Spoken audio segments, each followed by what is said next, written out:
Simplicity is hard to use, easy to build, and hard to charge for. Complexity is easy to build, hard to use, and easy to charge for. My friends, and that's Chris Sacca. If I have my choice, I want it simple. That is why we break it down for you into Heikin-Ashi candlesticks, volume, and trend lines. It's beautiful. And 3 charts. 195-minute, which is the actual half-day chart. Don't do 4 hours. Do 195 minutes, the 2-day and the weekly, our short-term, intermediate, and long-term charts. Let's jump in. It's one of those days where everything is down. And of course, reverting to the mean. We've had all this downward push. We saw things pushing up over the intermediate term and the short term. And then, of course, starting to pull back rather strongly today. 1.19% doesn't mean that move is over. But as we look at things, our probability is that bearish at 70%. Now, our entry point is around where we are right now. Exit point is at 560. We're at 568.59. And we expect a move of about $8.70 some odd cents. Our backtest accuracy is 65%. Again, we're selling short on that. You want to confirm your entry. We're the red Heikin-Ashi candle on the 195-minute chart and increasing volume. That's what we tell you with all these. So when we give you the percentage, I don't want any new people to be confused. We start talking about probabilities. That is, if as you look at the chart, you're not a monkey. You don't just throw your money out there on your practice trade. Remember, not a stock calling service. We're an education firm. You have to have these things showing you that it is actually moving in that direction. And when it is, and that will be, again, a red Heikin-Ashi candlestick on the 195 with increasing volume showing you that indeed it is moving in that direction. Now, we have resistance at about the point that we are now. If that holds and things move down, the next level where it's going to drop to is around the 560 mark. And like I said, we back tested that. The back test accuracy is all right at 65%. I like it to be up 70, 75, 80%. But as you have these fluxes like this, where it's gone down for 4 weeks and then pops up and then looks like it may be moving back over again. So we've seen that happen. That's why when we do our back test accuracy, it turned right around those last 2 times, right? Well, with all that we've seen and the movement, and as we compare what's happened in the past, that's what gives us that probability, both on the direction and on the accuracy. But again, we've got to use our own heads and common sense and the skills that we will develop. You're only going to develop them by practice trading.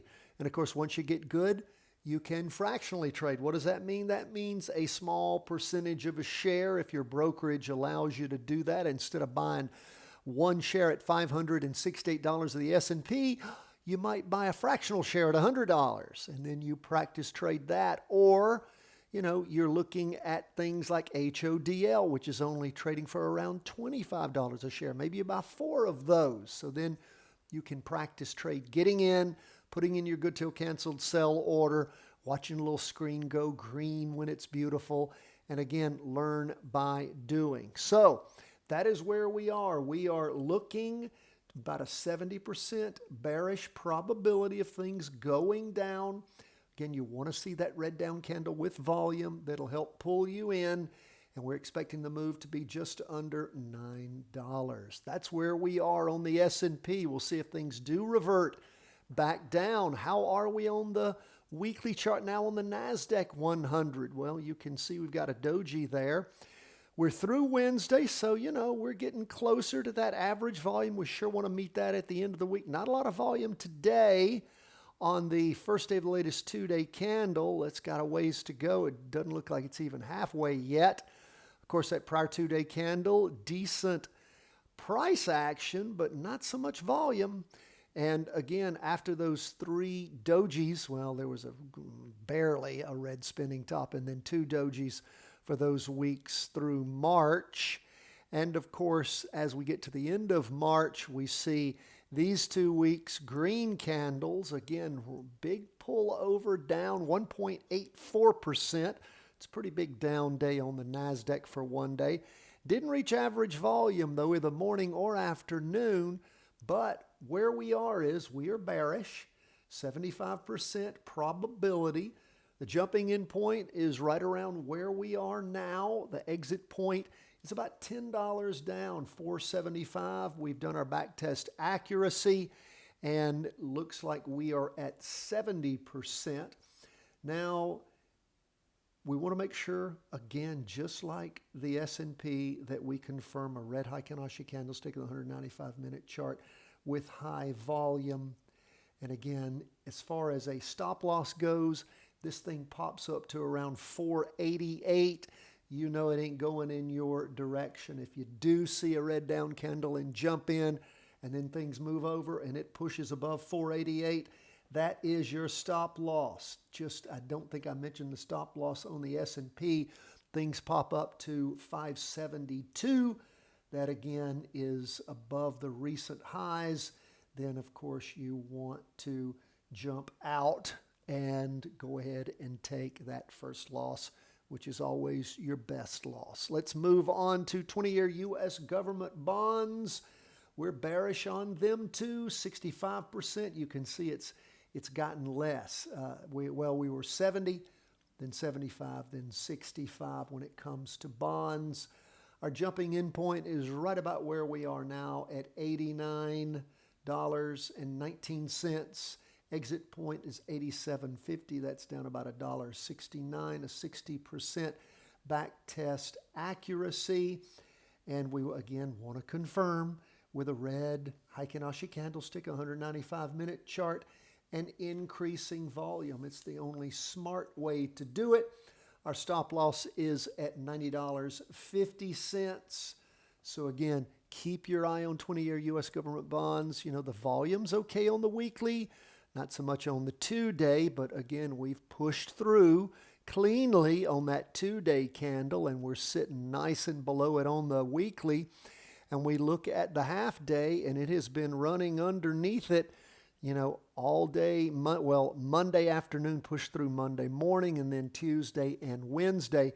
So again, 65% we are with our bearish on 20-year U.S. government bonds and a 60% back test accuracy. Not a big move at $1.69, but we're talking about an $89 ETF. Let's move on to gold. Gold about flat. It was technically down 0.08, so 0.08%.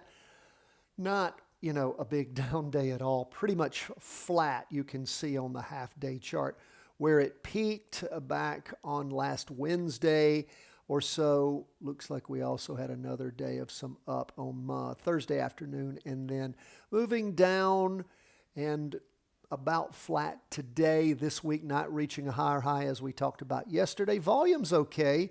Not much volume on the 2-day. Pretty much a doji right there after a green spinning top. You can see on the 2-day things popped up on the Monday, Tuesday candle, and then sort of just losing it slowly since then. We're nonetheless still bearish, about 60%. You know, the jumping in point, again, on all of these, the entry point's about where we left off today. Exit point is up $6.75 at $285, about a 55% back test accuracy. So not a lot helping us out there. But as we look at gold, our stop loss is at 275. So again, we're hoping gold is gonna move up. You want to take some profits at 282 if the price rises quickly.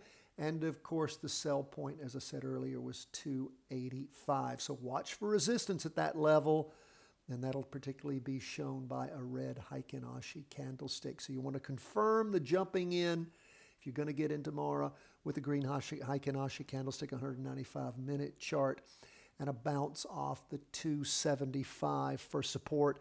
Like we said, it closed today at 278.24. Lastly, we'll go to HODL. What is that? Well, that is the Bitcoin ETF.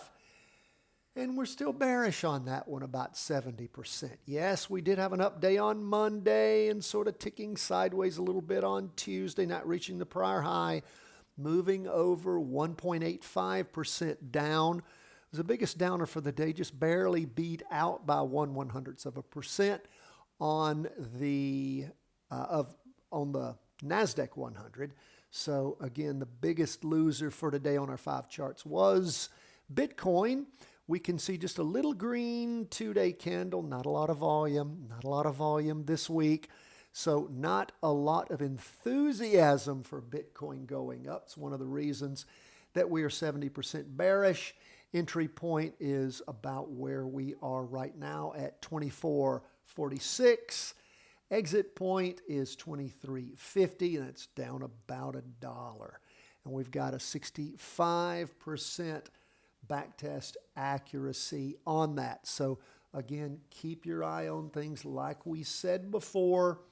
You want to have a red Heikin-Ashi down candle on the 195-minute chart and increasing volume. If you can see it, it is really, we can blow that up. But again, even when we do, not a lot of volume to see there. It looks like we got close to, well, might have gotten up to average volume in the morning on the downstroke. That's what's helped some with our probability. But again, keep your eye on things. Set a stop loss at $25 if things pop up. 50 cents, that $25 mark. You can take partial profits at $24. And again, we are going to look at, again, selling short on that. So the bottom line is once it hits 23.50, that's when you want to cover that short. Now, we've talked about another way rather than just selling short as we talk about how we love inverse funds, and we want you to practice trade those. Here's your inverse fund for Bitcoin. It is BITI. It actually goes up when Bitcoin goes down and goes down when Bitcoin goes up. It is the ProShares short Bitcoin, and you can see it is fairly liquid. Look at the difference between the bid and the ask, the sell and the buy. It's only a few cents, and it's about as inexpensive as Bitcoin itself is. So keep that in mind if you want to have some fun. And again, doing an inverse fund to practice for, just $100, you could buy 4 shares. And if you lost 20%, it's only $20. Whatever you do, please don't mess around with real money, lots of money, because there are lots of people out there that will take it from you. We're not a stock calling, Bitcoin, gold, bond calling service. We're an education firm. We want you to practice trade with us.